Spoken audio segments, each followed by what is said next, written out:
সামনে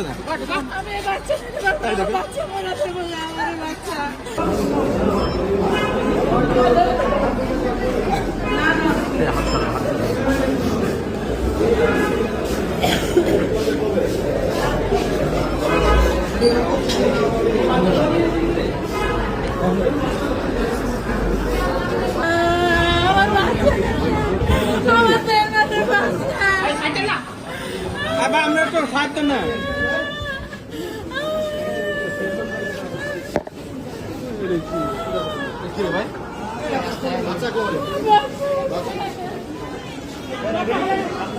তার সিজারের ক্ষতটা এখনো শুকায়নি। তার কোলে 1 মাস 16 দিনের একটি বাচ্চা শিশু রয়েছে, নবজাতক শিশু। সেই শিশুকে সহ বিজ্ঞ আদালতে আজকে আমরা বিজ্ঞ আদালতে বলেছিলাম যে তার যেহেতু সিজার করে বাচ্চাটা হয়েছে, তার ক্ষত এখনো শুকায়নি, তাকে প্রতিনিয়ত ফলো আপে রাখতে হচ্ছে।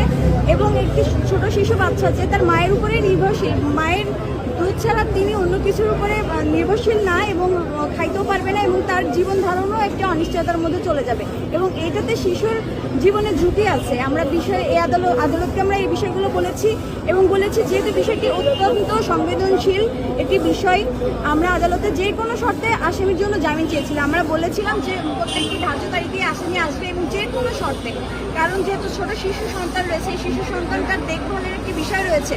এখন বর্তমান যে পরিস্থিতি, দেশের পরিস্থিতি এবং যে আবহাওয়া এবং যে হামের উপক্রম দেখা যাচ্ছে এবং বিভিন্ন ধরনের সমস্যা রয়েছে, এইগুলোর মধ্যে এত ছোট একটি শিশু, তাকে এই মা জেলখানায় নিয়ে গেলে এই শিশুটা কিভাবে বেড়ে উঠবে, কিংবা যদি নাও নিয়ে যায় বাইরে রাখে, তাহলে এই শিশুটার দেখভাল কে করবে?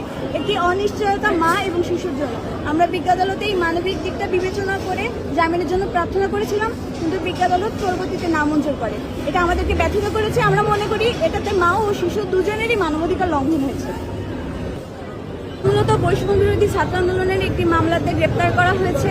সেখানে এজাহার নামেও 39 নম্বর আসামির নাম দেওয়া আছে শিল্পী, কিন্তু তার নাম হচ্ছে শিল্পী বেগম। সেই ক্ষেত্রে যে নাম দেওয়া হয়েছে সেখানে পিতার নাম বা ঠিকানা কোনো কিছুই দেওয়া ছিল না, কিন্তু আমাদের এই আসামির নাম, পিতার নাম, ঠিকানাও তাকে সংযুক্ত করে তাকে 39 নম্বর আসামি বানিয়ে তাকে এই মামলাতে আজকে পাঠানো হয়েছে।